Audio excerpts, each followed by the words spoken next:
Hi, everybody, and welcome to Teaching Tip Tuesday, brought to you by the Center for Inclusive Teaching and Learning here at UWSP.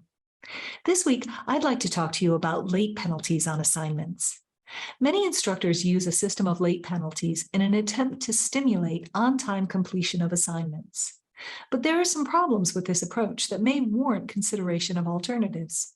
Let's begin with a consideration of why we impose penalties. Obviously, we want students to submit work on time because that will keep them on track in our course. Second, as instructors, we have to consider our time and schedule by carefully planning the ebb and flow of grading. Many instructors want to make sure that they're being fair to all of their students by ensuring that everybody has the same amount of time to complete an assignment. And finally, some instructors indicate that ensuring the assignments are on time and that late work is penalized is training for post-college work environments. But there are some problems with all of this. Let's begin with the root assumption of late penalties, that late work represents some personal failing on the part of the student, that they didn't plan well enough. But in reality, there are tons of factors extrinsic to the student that can affect their ability to submit work on time. Being sick, having a variable or demanding work schedule, being faced with roommate or family issues can all affect the timeliness of students' work submissions. Executive function, which is a big intrinsic factor in assignment completion,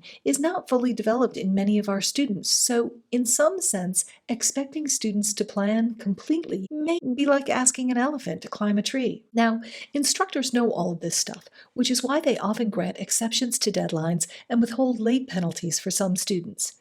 These extensions impede workflow for the instructor as much or more than late submission of work. It takes time and effort to evaluate student excuses and grant extensions, and often the case-by-case granting of extensions relies on subjective decisions by the instructors about what constitutes a valid excuse. So let's think about the fairness component of this for a moment. The idea of giving all students equal time to complete an assignment confuses equality and equity. We know that not all students are the same, that they have different needs and different lived experiences, which is why we grant extensions and exceptions in the first place. One size does not fit all. But in systems of deadlines and penalties, we may be unfairly oiling just the squeaky wheels.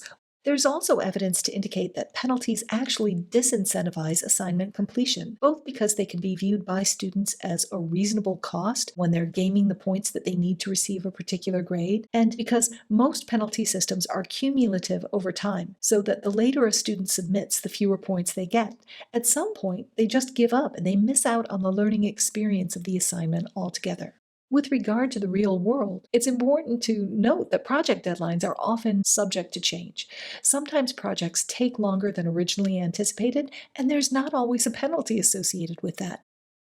There's another problem with late penalties in that they often mean that a student who has greater proficiency at a particular learning outcome ends up with a lower grade than a student who has less proficiency, just based on timeliness of compliance. Finally, there's evidence that looming penalties create anxiety in our students.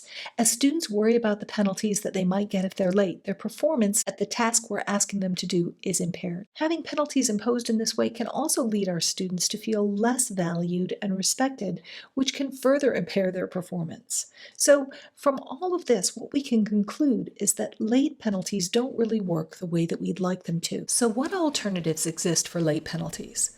One strategy is to ignore lateness altogether. There's evidence that most students will meet the deadlines without penalties based on their intrinsic motivation to stay on top of course material, and you'll save all the time you normally spend dealing with excuses. You should also see increases in assignment completion since students don't have to worry about diminishing returns. Many instructors also employ systems of frequent reminders, since one reason students submit assignments late is that they just forget that they're coming up.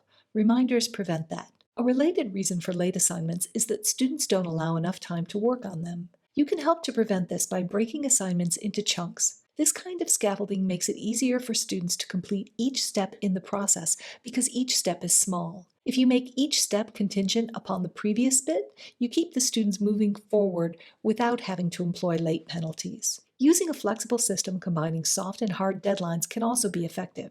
If students must submit whatever they have, finished or not, at the soft deadline, along with an action plan for how they plan to complete the assignment prior to the hard deadline, you both empower students and hold them accountable for planning without greatly increasing the time frame for grading and without the inhibiting effects of penalties. Finally, you can use incentives for timely completion rather than penalties for being late. We all know that incentives are far more effective at stimulating good behavior than penalties are at preventing bad behavior. Some examples are low amounts of bonus points for hitting the deadline, or if you have frequent low stakes assignments or quizzes in class, you can give a get out of quiz free card for on time submission for large assignments. The effect of these on the course grade is negligible, but students are still motivated to work for the points anyway, just in case. Since there's a lot of evidence that penalties aren't very effective in promoting on-time completion of assignments, if you're still using them, maybe it's time to consider changing your approach to late assignments. That's this week's teaching tip brought to you by the Center for Inclusive Teaching and Learning here at UWSP. Remember, at CITL we offer support for course design, learning activities, assessment, and pedagogy. Visit our website to schedule a consult today.